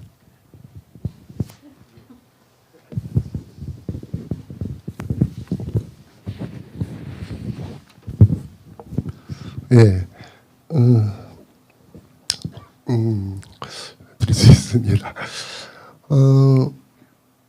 저는 굉장히 시를 좋아합니다. 그리고 본래 고등학교 때랑 이렇게 처음 시작한 게 시를 썼어요. 시를 외우기를 좋아하고 지금도 시를 참 좋아해서 자주 읽기도 하고 외우기도 합니다. 어제는 우리 집 개가 있는데 제가 막 시를 외웠어요. 무슨 강은교 시도 외우고 그랬더니 막 개가 놀래가지고 내가 좀 이상하니까 막 짖고 막 무서워하더라고요. 그래서 제가 막 웃었는데 그래서 그 중에서 정말 좋아하는 시를 아마 세 개를 꼽으라면 사평역에서 혹시 아실지 모르지만 저는 특별한 인연이 있는 게 곽재구 씨하고 저하고는 그 학번은 다른데 3학년 그러니까 같은 거기는 국문과 저는 영문과 그래서 한 건물 안에서 배웠어요. 근데 문제는 등단할 때까지는 서로 몰랐는데 또 신기한 건 저하고 생년월일이 똑같습니다. 근데 제가 그 곽재구 씨의 시 사평역에서를 처음 들은 게 언제였냐면 제가 1981년에 서울신문 신춘문예 소설이 당선이 되고 그 친구는 같은 해 중앙일보의 시가 당선됐어요. 사평역에서가. 근데 아침에 1월 1일 아침에 저희 그 친구가 과친구가 전화를 했어요. 그 이제 신춘문예 그걸 보고 그 친구도 시를 쓰는 친구인데 굉장히 흥분해가지고 나한테 축하한다고 하면서 야 근데 저는 곽재구를 모르는데 곽재구도 중앙일보 신춘에 당선됐다는 거예요. 그래서 그러면서 내가 그래? 그랬더니 그 지가 들고 있다고 해서 한번 읽어봐라. 근데 전화로 1월 1일 아침에 저도 막 이게 정말 흥분돼 있는데 곽재구 시를 듣는데 이렇게 시작돼요. 막차는 좀처럼 오지 않았다. 제가 그 말을 듣는 순간 그게 이제 사람들은 그걸 뭐 여러 가지로 해석하죠. 그때가 어느 때입니까? 5.18하고 불과 6개월 후예요. 6개월. 그래 우리가 그렇게 기다리던 그 어떤 우리의 구원의 순간 그걸 오지 않은 막차는 좀처럼 오지 않았다. 그래서 저는 정말 좋아하는 시예요. 그래서 늘 그걸 외웠어요. 특히 이제 제가 서울에서 대학원 82년 3년을 다녔는데 그때만 해도 전두환 시대 아닙니까? 몰라요. 대학생도 그냥 소문으로만 알지 그걸 복도지 간첩이지 이런 식으로 알고 있고 그때 거의 정말 미칠 것 같더라고요. 그때 그걸 견디는 힘이 뭐였냐면 시를 외우는 거였어요. 그 곽재우의 시, 뭐 신경님, 김지아 시를 한 50편을 외웠습니다. 그걸 막 미친 사람처럼 외워야 이렇게 어떤 견딜 수가 있었어요. 근데 그렇게 막 외우다가 보니까 어느 날 특히 곽재구의 그 사평역에서는 그냥 쉽게 말하면 어떤 스토리가 있고 장면이 있어요. 등장 인물이 있고. 그러니까 계속 외우다 보니까 저도 모르게 그림이 이렇게 그려지는 거예요. 이렇게 그래서 정말 그 시를 그 다음에 쓴 건 83년에 발표됐지만 82년 냈었어요. 그게 그때 제가 와우 아파트라고 아주 정말 거기서 자취를 했는데 이렇게 옥상에 올라가서 그 가난한 마포 그 서울의 불빛을 보는데 그때는 정말 많이 울었어요. 광주 생각만 하면 울고 너무너무 광주 사람들이 불쌍해서 울고 우리가 불쌍해서 울고 그랬을 텐데 그 시를 계속 외우다가 어느 날 바로 그 순간에 제가 내려와서 쓰기 시작했어요. 근데 제가 지금 평생에도 그런 경험은 처음인데 소설을 이렇게 한 편 쓴다는 게 참 힘듭니다. 길게는 뭐 3개월도 쓰고 단편도 짧아봐야 2달 이상은 써요. 근데 정말 그거는요 불과 며칠만 했었어요. 그냥 줄줄 나오는 거예요. 왜냐하면 그 제 안에서 완벽하게 이렇게 체화가 됐기 때문에. 그래서 그 시는 그대로 읽어보면 그냥 아니 제 소설은 그냥 시입니다. 그것도 그냥 시예요. 그래서 일부러 막차는 좀처럼 오지 않았다 하고 또 제일 마지막 마지막 그게 뭐죠? 그리고 모두들 그 불꽃을 눈물 한 줌 눈물에 한 줌 불꽃의 눈물을 불 속에 던져주었다. 이제 그렇게 일부러 그렇게 소설을 그렇게 했고요. 지금도 그게 정말 정말 꿈 같아요. 어떻게 내가 그걸 썼는지, 그리고 어떻게 그게 마치 속에 들어있는 걸 꺼내듯이 썼는지. 그래서 이제 그게 굉장히 좀 드문 경우에 우리 문학사에서도 어떤 한 편의 시를 갖고 그대로 소설을 쓴 게. 그래서 이제 그게 대학 교과서에서도 항상 실리면 두 개가 같이 실려요.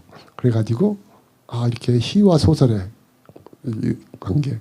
그 지금도 지금 고등학교 교과서에 그 시와 소설이 같이 이렇게 실려 있습니다. 그래서 참 뭐라고 얘기할까요? 그걸 사람들은 제 곽재규의 시나 저의 소설을 5월하고 연결 그렇게 잘 모르는 것 같아요. 근데 그거야말로 사실은 당시에 우리의 그 어떻게 정말 말할 수 없는, 아무도 모든 세상에서 버려져 있는 하나의 그 산속에 간이역이죠. 그냥 톱밥난로 하나 있고 와야 하는 기차는 오지도 않고 우리는 우리끼리 거기에 앉아 있는 거예요. 과연 올지 제때 오긴 하려는지. 그때의 그 절박함, 그 어떤 슬픔, 이런 것들이 그 소설 속에 그대로 들어있죠.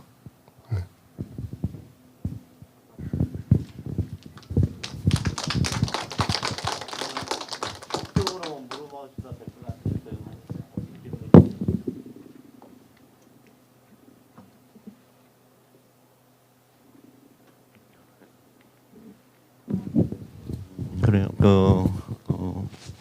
한 편의 그 장편 소설을 읽는 그런 느낌이었습니다. 그리고 긴 시를 또 읽는 느낌이었고, 우리 그 마음속에 하나의 씨앗이 돼서 그것이 내면의 변화가 될 수 있는 그런 소중한 시간이었던 것 같습니다. 예, 우리 오소우 시인님께서. 저도 영문학을 전공했는데요. 후배이신 것 같아요. 전남대학교에. 영문학 쪽에서 어떤 소설가를 좀 더 담고 싶었다거나 모뎀을 하신 사람이 있나 궁금해서. 예, 이제는 그런 질문 많이 받았어요. 왜 대부분 이제 소설이나 시를 쓰면 국문과 출신들이 많거든요. 근데 왜 국문과를 안 가고 영문과를 갔느냐 그런 얘기를 많이 받았는데 저는 오히려 그렇게 생각했어요. 평소에 우리 문학은 정말 그냥 혼자 많이 읽었고 또 읽을 수 있죠. 근데 영문학은 제가 영어를 또 좋아하기도 했지만 영문학 다른 한번 좀 더 다양하게 읽고 싶었어요. 지금도 저는 아주 제가 생각을 잘했다고 생각을 해요. 왜냐하면 훨씬 넓어질 수 있었어요. 다양한 다른 문화권에 또 훨씬 이제 문학적인 어떤 그런 현대 문학의 어떤 걸로 보면 역사가 훨씬 그쪽이 세계관도 다양하고 어떤 사유랄까 어떤 철학적 깊이 같은 것도 또 아주 정말 있고요. 그래서 저는 영문학을 참 열심히 정말 좋아했어요. 그래서 잘 공부를 참 재밌게 했는데 저는 좀 잡스럽게, 그러니까 꼭 영문학뿐만이 아니고 일본 문학도 열심히 읽었고 프랑스, 독일, 미국 이런 작품들 많이 읽었어요. 근데 아마 특히 저는 좀 이제 주로 대학 때 텍스트로 배웠던 것들 중 그런 게 이제 영향을 많이 받았는데, 가령 저는 제임스 조이스, 물론 막 그 유리시즈 같은 거는 너무 뭐 제대로 저는 원서로 읽을 수도 없을 정도 없었지만요. 뭐 더블리너스나, 예, 정말 저는 더블리너스가 좋았고요. 특히 이제 D.H. 로렌스나 뭐 특히 이제 미국의 희곡 작품들, 유진 오닐이나 그 다양한 것들이 우리 국문학만 제가 했으면 아마 좀 단순해졌거나 좁아졌을 수 있을 텐데, 굉장히 다양하게 공부를 했었던 것 같고요. 그래서 저는 그 독자들에게 그런 질문을 하는데, 저는 그 그러니까 무조건 책을 읽으라고 하는 건 좀 무책임한 것 같아요. 제일 좋은 건 특히 이제 문학 작품에 별로 지금 아직 정말 아직 입문을 못한 경우에는 일단 좋은 책이라고 하는 걸 읽어보고, 자기가 우리 보면 있습니다. 그냥 노래도 유행가도 정말 자기가 좋아하는 노래가 있듯이, 그러면 그 작가의 작품들을, 다른 작품들을 찾아보기 시작하는 거예요. 그러다가 보면 점점 다른 작가들의 작품도 이제 알게 되고, 그래야지 무조건 막 세계 명작 혹은 뭐 우리나라 명작이라고 억지로 읽히는 거는, 그건 저는 잘못하면 오히려 식상하게 만들고 따분하게 만들죠. 그래서 오히려 멀어지게 만들 수도 있어요. 그러니까 정말 그 좋은 작품, 자기가 정말 사랑하는 작품을 만나면 정말 그때의 그 기쁨은 정말 이루 말할 수가 없죠. 그러니까 저 같은 경우는 그래요. 세상에 이런 재미있는 걸 놔두고 왜 사람들은 안 읽을까, 그런 생각을 하고 그러는데,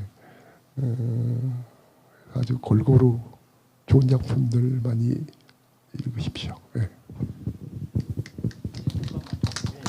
사실 질문을 드려서 죄송합니다. 아까 시 암송을 하신다고 하셨는데요.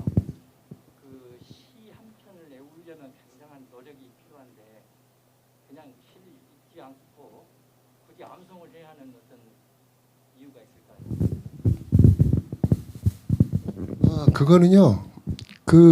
선생님 어떤 음식을 좋아하세요? 예. 음식이 예를 들면 뭐 김치찌개 한 번만 드시는 거 아니죠? 늘 먹고 싶을 때 이렇게 김치찌개 드시죠. 마찬가지예요. 시를 외우면, 왜냐하면 그러니까 저는 이제 일종의 제 자신을 이렇게, 운동선수가, 야구선수가 예를 들면 제일 중요한 게 24시간 사실은 경기할 때만이 아니라 자기를 계속 관리해야죠.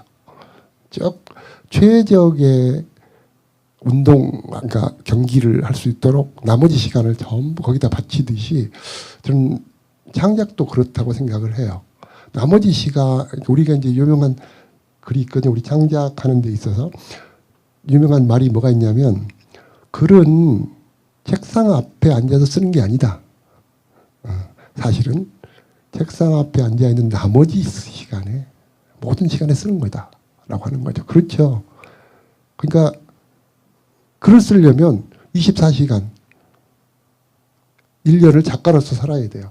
화가도 마찬가지. 잠을 자든 영화를 보든 술을 먹든 그런 마음이어야 되죠.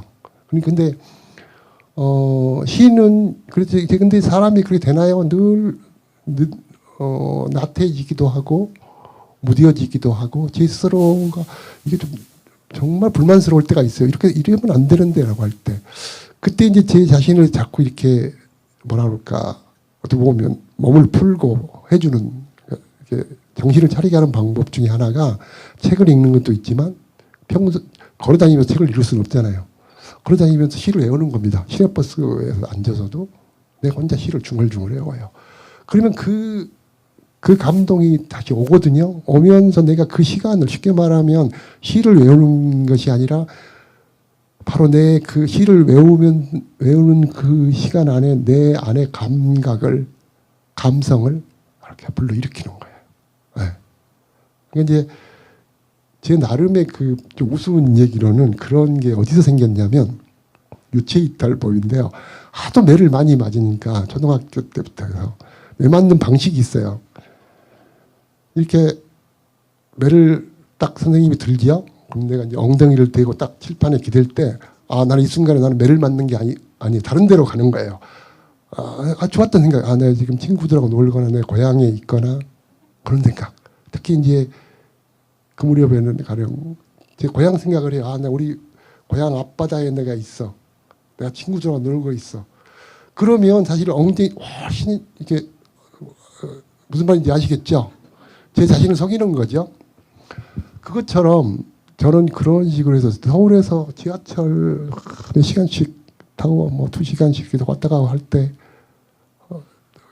지치고 힘들고 내가 이렇게 살아도 되나? 너무 제 자신이 뭐라 그럴까 무슨 벌레같이 느껴질 때도 있고 그래요. 그럴 때 제가 되게 눈을 감고 앞에는 막 그 지옥철 같은 사람들이 있죠. 이렇게 내가 서서도 그래요. 눈을 감고 나는 바다 앞에 있어. 내 고향 앞바다. 정말 그럽니다. 그러면요 느낌이 달라져요. 기분이 달라지고 마치 그러면서 제가 그걸 견디는 거거든요. 참으려고 하는 게 아니라 좋은 걸 생각하는 거죠. 그런 것처럼. 그래서 늘 그런 얘기 있어요. 우리 뭐 화가도 계시지만 그 감각 훈련이라는 게 있어요. 감성 훈련. 엄밀하게 말하면 감각이라기보다 감각은 육체적인 어떤 그런 기능에 관한 거고 감성은 그보다 더 깊은 거예요. 그러니까 정신적인 거, 내면적인 어떤 감성입니다. 근데 이 감성은 어떤 식으로 개발하고 지켜나가야 되냐면 계속 그러니까 우리가 창작하는 사람이 제일 두려워하는 게 뭔지 아세요? 내가 어느 순간에 어느 나이에 갑자기 내가 창작력이 그러니까 감각이 떨어져 버리는 거예요. 언어 감각. 엄밀하게 말하면 언어 감각 이전에 내가 사물을 보고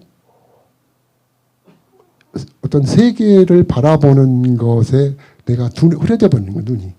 그러면 사실 글을 못 쓰게 됩니다. 아마 그림도 마찬가지일 거고 음악하는 사람도 마찬가지예요. 그게 가장 무서워요. 내가 어느 날 아침에 일어났는데 나는 갑자기 압니다. 자기가. 나는 더 이상 글을 못 쓸 것 같아. 그 순간은 분명히 올 거고 그게 두렵습니다. 사실.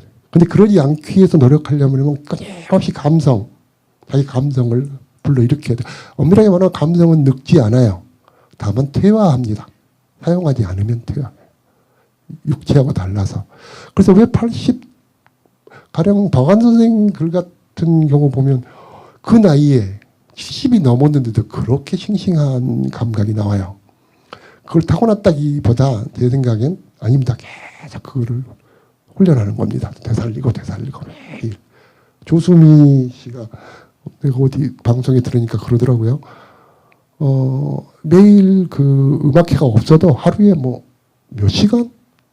뭐 6시간인가를 계속 발성을 한다고 그래요. 한다고. 마찬가지예요. 작품을 쓰고 있을 때만 쓰면 안 돼요. 이걸. 그래서 감각 훈련 중에 하나가 그게 있죠. 보는 것, 듣는 것, 가장 중요한 거, 기억하는 것. 그죠? 근데 이 세 가지가 나눠지지가 않아요. 기억한다고 생각해 보세요. 기억은 시각. 우리가 바라보는 모든 것과 소리와 또 오감이 뭐가 있죠? 촉각이 있죠. 촉각 꼭 만져서만 있는 게 아니에요. 눈으로도 귀로도 촉감이 있습니다. 소리에 촉감이 있고 사물의 빛깔에 선에 촉감이 있어요. 그게 감각입니다. 근데 이번 그 말 중에 그게 있어요. 감각 훈련, 정말 좋은 작품을 쓰고 싶다면 아니면 좀 더 깨어있는 살아있는 생생한 순간을 살고 싶다면 감각을 최대한 늘 깨어 있어라. 가장 중요한 게 시각이죠. 우리가 말할 때.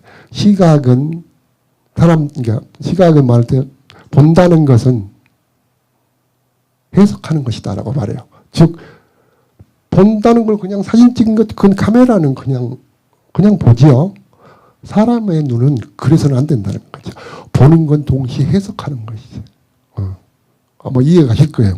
뭘 보면서 나도 보면은 어떤 느낌이 있고 어느 순간에 나의 어떤 기억과 연결이 되고 무슨 말인지 아시겠죠? 보는 건 하나의 찰나고 멈춰 있는 하나의 대상인데 실은 그 안에 시간이 들어있어요.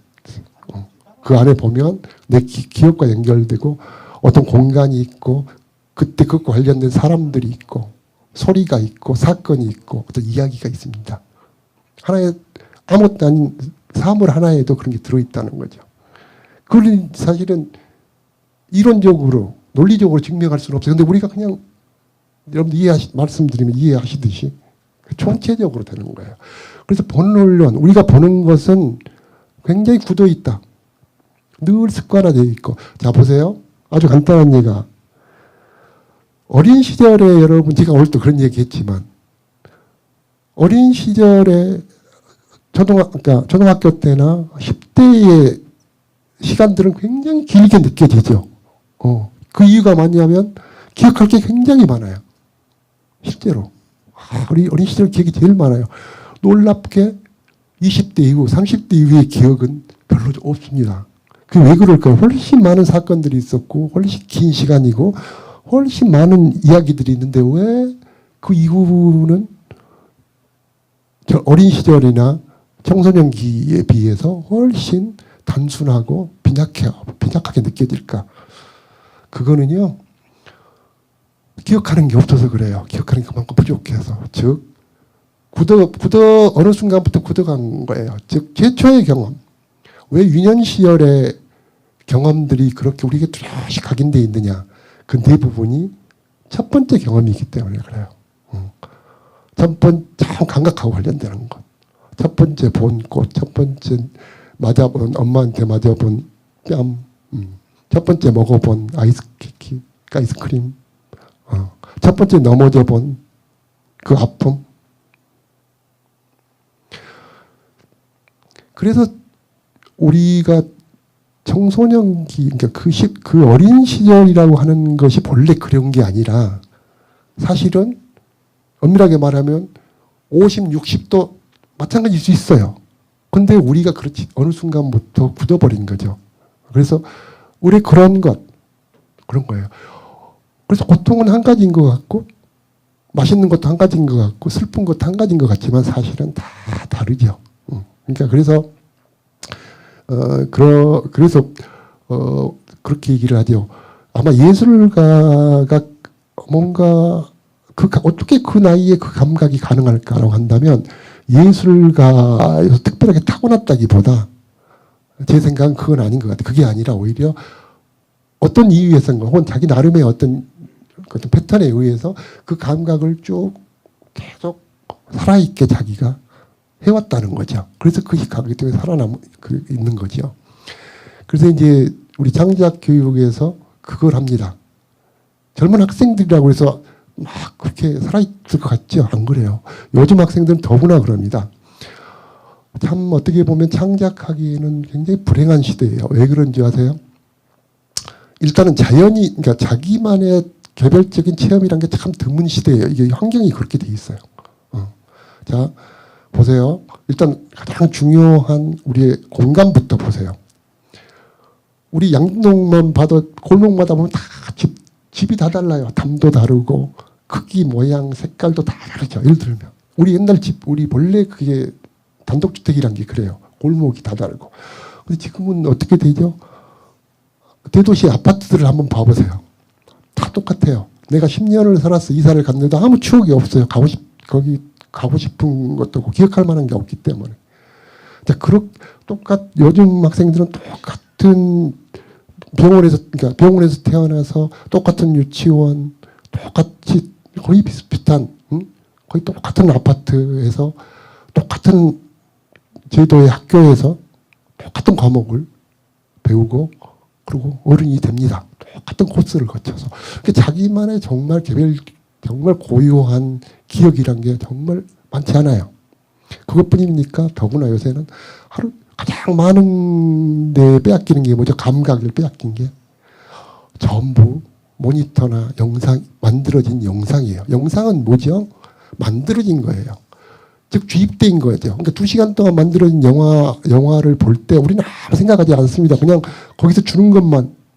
그래서 2시간 영화를 보고 나면 머리가 띵한 게 뭐냐면 여기가 공백 상태로 비어 있었기 때문에 딱 정지해 있었기 때문에 아무 생각, 아무리 기생충 영화가 좋다고 해도 여러분 그거 보면서 뭔 생각해 보셨어요? 순간순간 초단위로 바뀌는 그 화면, 그 이야기에 따라가느라고 아무 생각이 없어요. 그냥 그런 거죠. 그러니까 거의 사유의 어떤 그 능력 자체를 학습할 그게 거의 이제는 정말 그런 어려운 시대에 돼버렸다.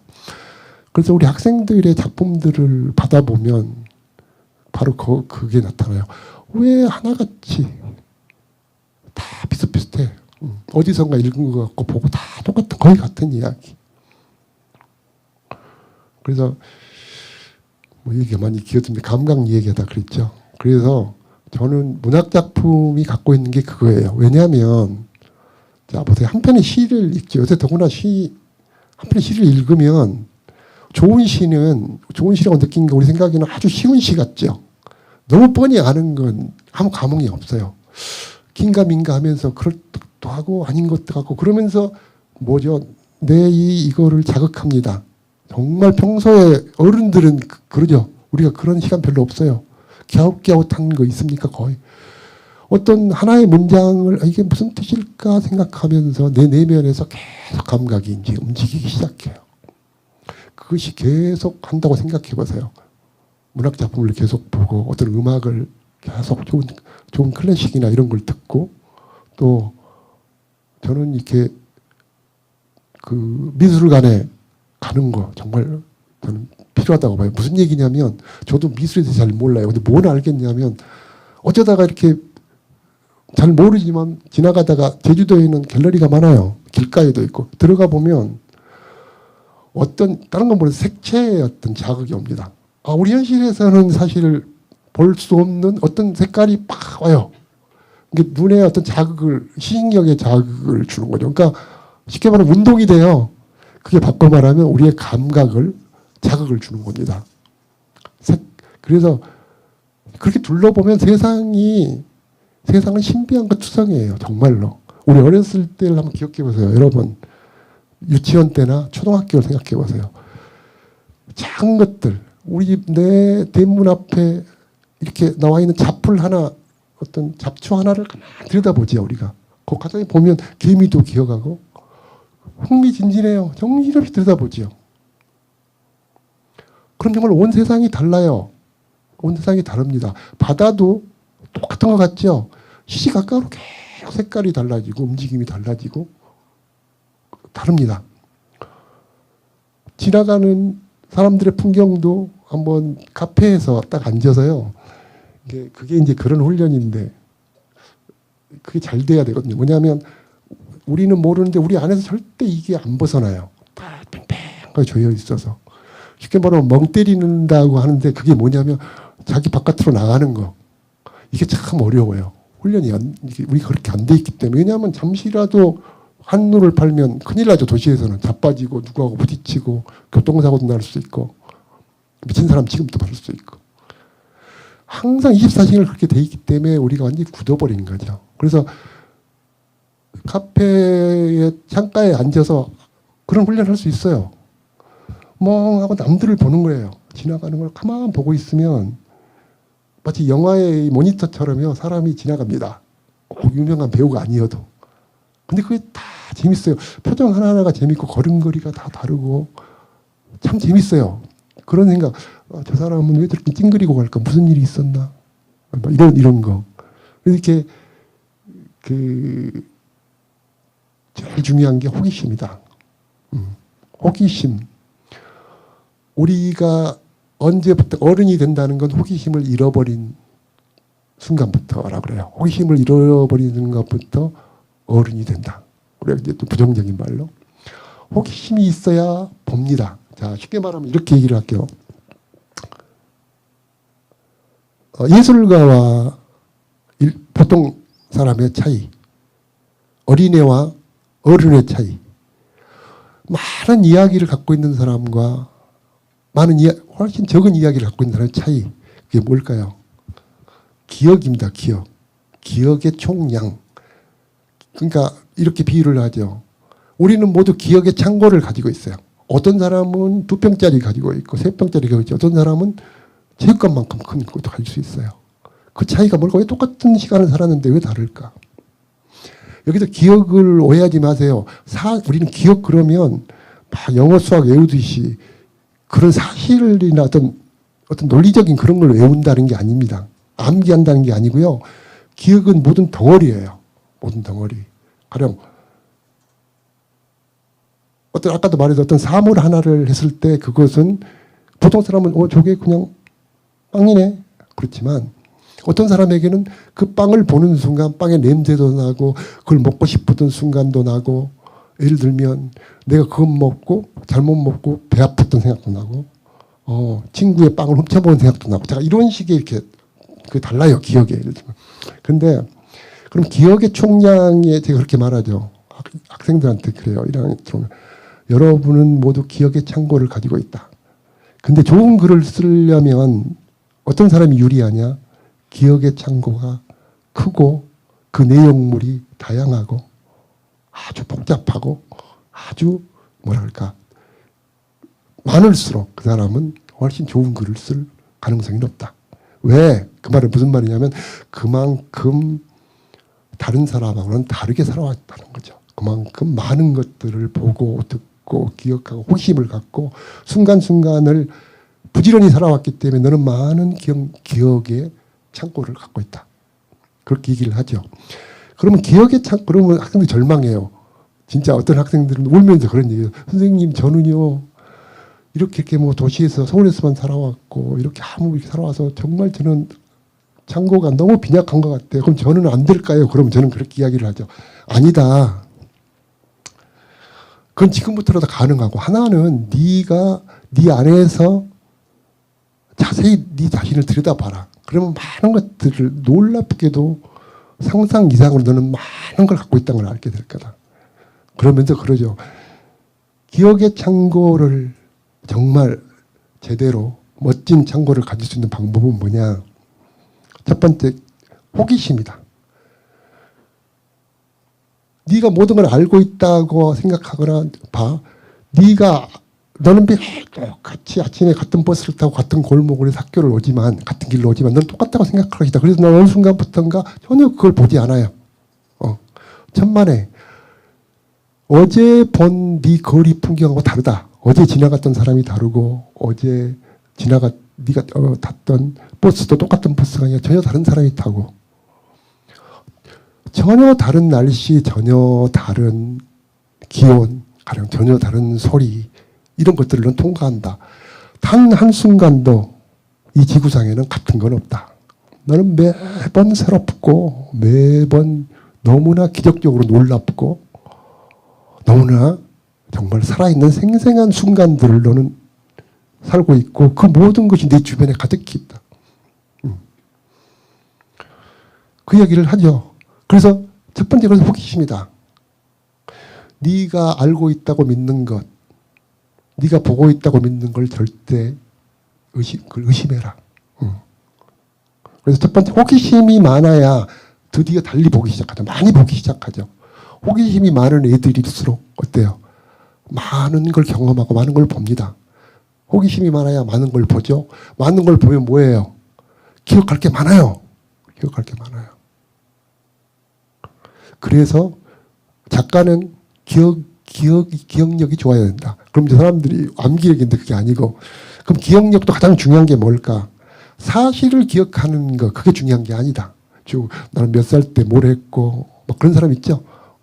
나는 다 잊어버렸는데 엄마가 그때 뭘 해줬고, 몇 시에 나가서 왔고, 자, 그런 사실이 중요한 게 아니다. 그건 누구나 한다. 정말 중요한 건 뭐냐?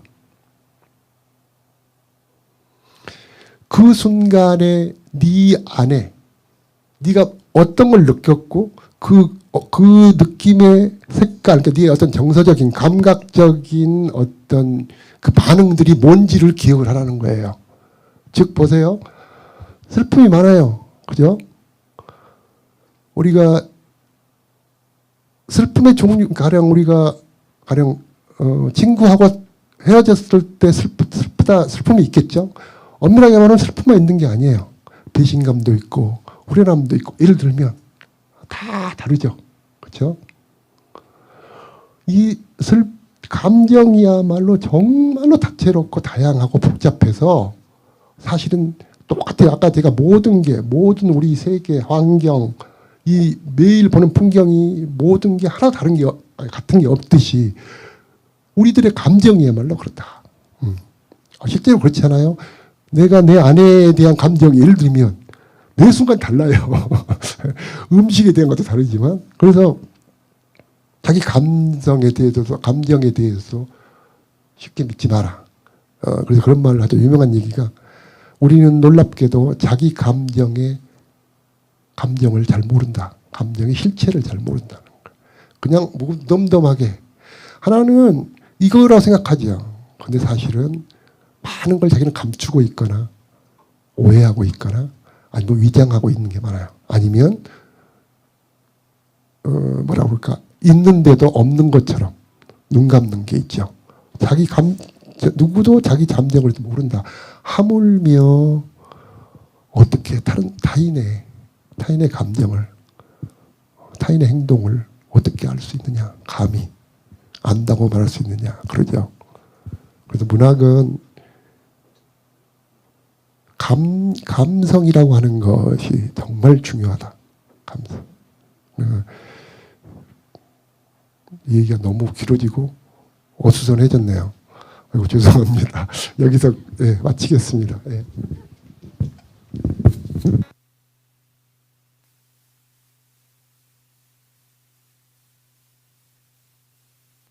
우리 그 막걸리 집에서 눈 내리는 날 들으면서 좋은 다시 한번 우리 임철호 작가님께 박수 부탁드립니다.